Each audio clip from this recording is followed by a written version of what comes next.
Hi, Colette Pitcher here. Thanks for joining me. I'm going to paint a ship, and I've got some preparation done to my paper. I've stretched my paper onto a board. I've drawn my ship.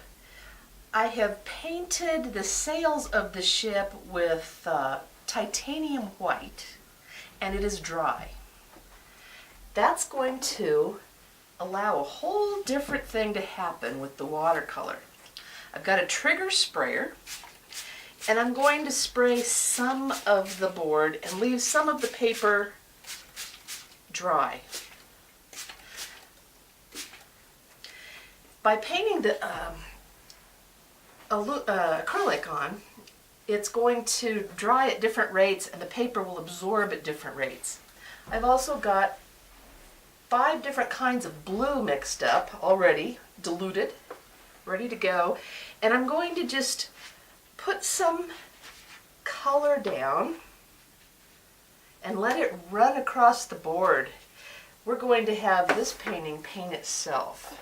If it doesn't do what I want, I can add some water with my trigger sprayer and watch it explode on the paper. That was a cobalt turquoise. I'm going to go across the top with a little bit more sky intention. This is an ultramarine blue. I'm going to throw some paint water across it and let it do what it wants. I've also got a rag here, so if it goes too far I can get rid of the excess water. I've got a clear brush and I'm going to tap in a little bit of burnt sienna just to gray out that blue, because what we're painting here today is a very stormy ocean. There is a vessel that is trying to cross this stormy sea. And while it looks like a simple ship and ocean painting, the symbolism in that is so much more. I'm going to put a lot of color behind the ship. I'm going to keep it with the ultramarine so it's more like sky at the top here. I'm going to let them mingle there. I like that, but we'll get some more of it later, don't worry.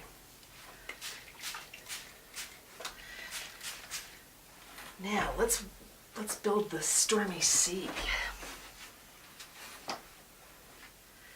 And I want a lot of color around the ship because it is already sort of masked out with that acrylic.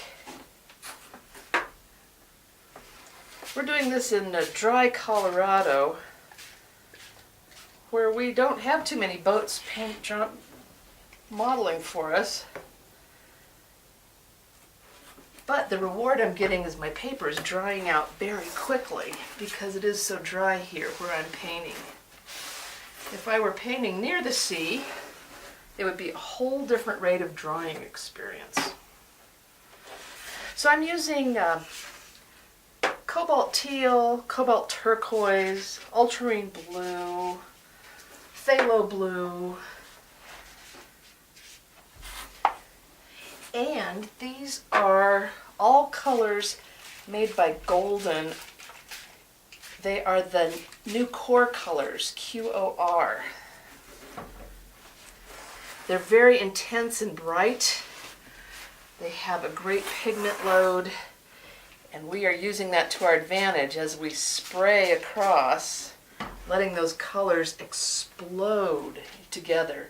Look at them. Isn't that beautiful? Really exciting color.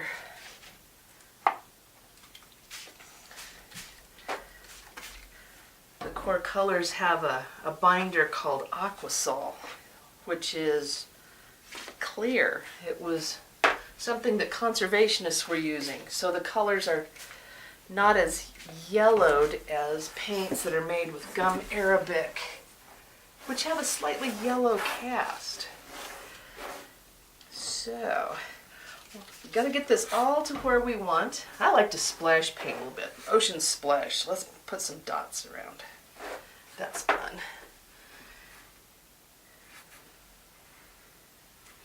Make sure my stormy sea is as stormy as possible.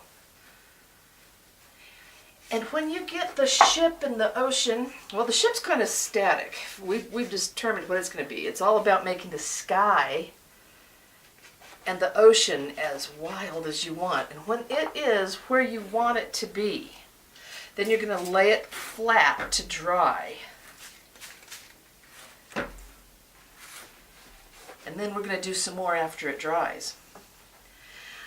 I started telling you about the turmoil in the water and the sky.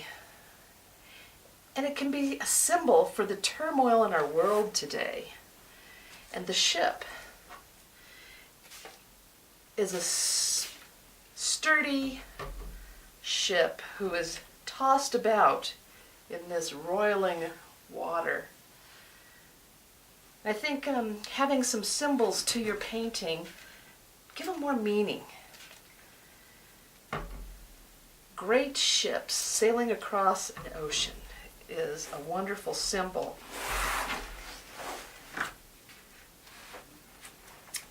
At that point, I'm going to let it dry.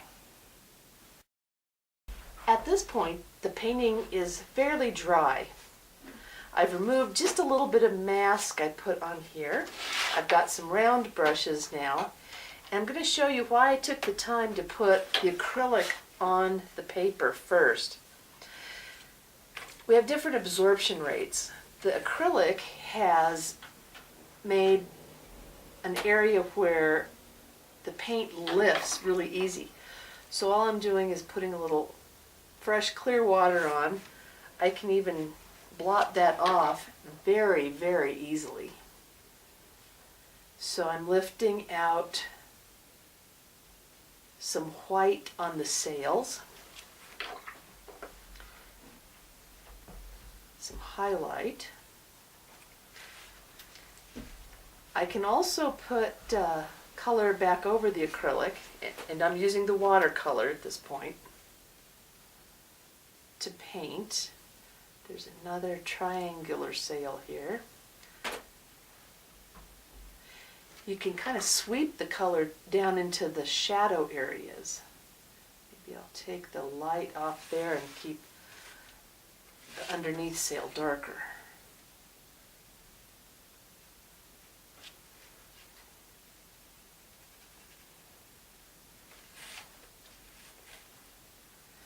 And I'm not going to explain every last detail on this ship. I want it to be very vague.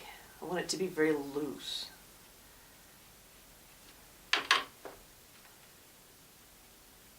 I don't want a mariner to come up and tell me I have my ropes in the wrong place.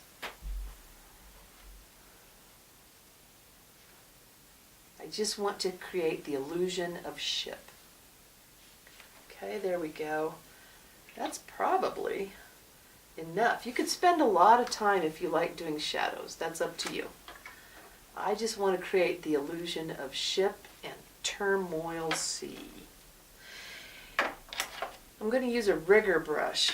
Riggers, R-I-G-G-O-R, rigger, was designed by ship painters to paint long skinny lines or riggings. It does a great job of that. So that's what we're going to do. We're going to put just a little bit of dark so that we can see our ship, and a few lines just to say this is the ship.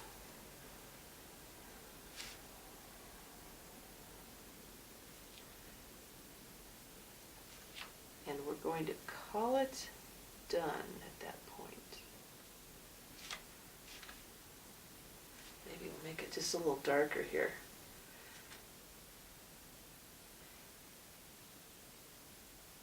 And I'm going to paint around a wave that's just about to envelop the ship.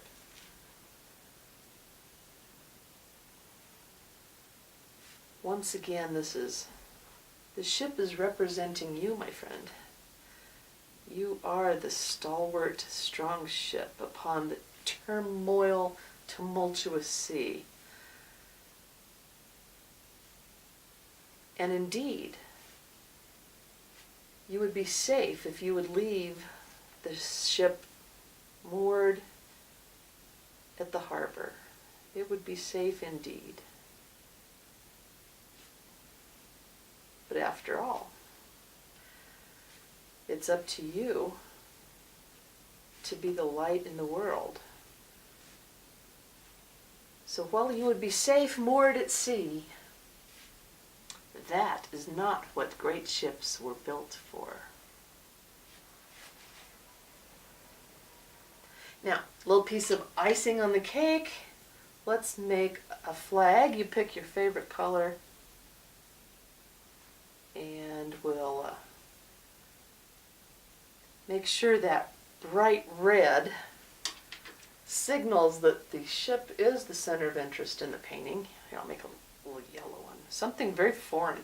This is a color that I haven't used anywhere else. Bright and pure. Maybe we put a few of those dots of color in here. They could be people. They could be things. I'm not going to explain it. I'm going to let your imagination decide what some of these things are. And like I said, you can spend a lot of time on this, or you can call it done right there. Thanks for watching.